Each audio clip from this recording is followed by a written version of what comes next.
ভাই পাওয়ার লেন্স আছে, সানগ্লাসে পাওয়ার বসিয়ে দিতে পারবেন, অ্যান্টি ব্লু লাইট লেন্স হবে।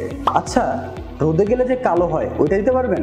আজকে আমরা কথা বলবো যে লুনেটসে কি কি ধরনের লেন্স পাবেন আপনারা। প্রথমেই বলি সানগ্লাসের কথা। হ্যাঁ, পাওয়ার সানগ্লাস পাবেন লুনেটসে। এর জন্য ইনবক্স বা ফোনে অর্ডার কনফার্ম করার সময় আমাদের কাস্টমার সার্ভিস এক্সিকিউটিভকে চশমায় পাওয়ার অ্যাড করার ব্যাপারটি জানিয়ে দিলে তিনি আপনাকে পরবর্তী ধাপগুলো সম্পর্কে জানিয়ে দিবেন। এবারে আসা যাক আইগ্লাসে। আমাদের কাছে পাচ্ছেন নরমাল বা unifocal power lens, moon shape ও D shape bifocal power lens এবং প্রোগ্রেসিভ লেন্স। অ্যান্টি রিফ্লেকশনের জন্য আছে মাল্টি কোটেড লেন্স, সূর্যের আলো থেকে চোখকে বাঁচাতে আছে ফটোক্রোমিক বা ফটোসান লেন্স, এবং কম্পিউটার, স্মার্টফোন বা যে কোনো ডিজিটাল স্ক্রিন থেকে আসা ক্ষতিকর ব্লু লাইট থেকে চোখকে রক্ষা করতে আছে অ্যান্টি ব্লু লাইট লেন্স। এছাড়াও চোখের প্রয়োজন অনুযায়ী ডাক্তাররা পাওয়ার লেন্সে নানান ধরনের ফিচার অ্যাড করে নেওয়ার পরামর্শ দিয়ে থাকেন। চিন্তা নেই সেসব নিয়েও। এবারে একটা স্পেশাল অ্যানাউন্সমেন্ট, লুনেটসে এখন পাওয়া যাচ্ছে অথেন্টিক ট্রিজাল লেন্স। ট্রিজাল হলো বিশ্বের 1 নম্বর চশমা লেন্স প্রস্তুতকারী কোম্পানি এসিলরের একটি প্রিমিয়াম ব্র্যান্ড। সম্প্রতি এসিলর বাংলাদেশ এবং লুনেটসের মধ্যে একটি চুক্তি হয়েছে, তাই এখন থেকে প্রিমিয়াম ট্রিজাল লেন্স আরো বেশি সহজলভ্য।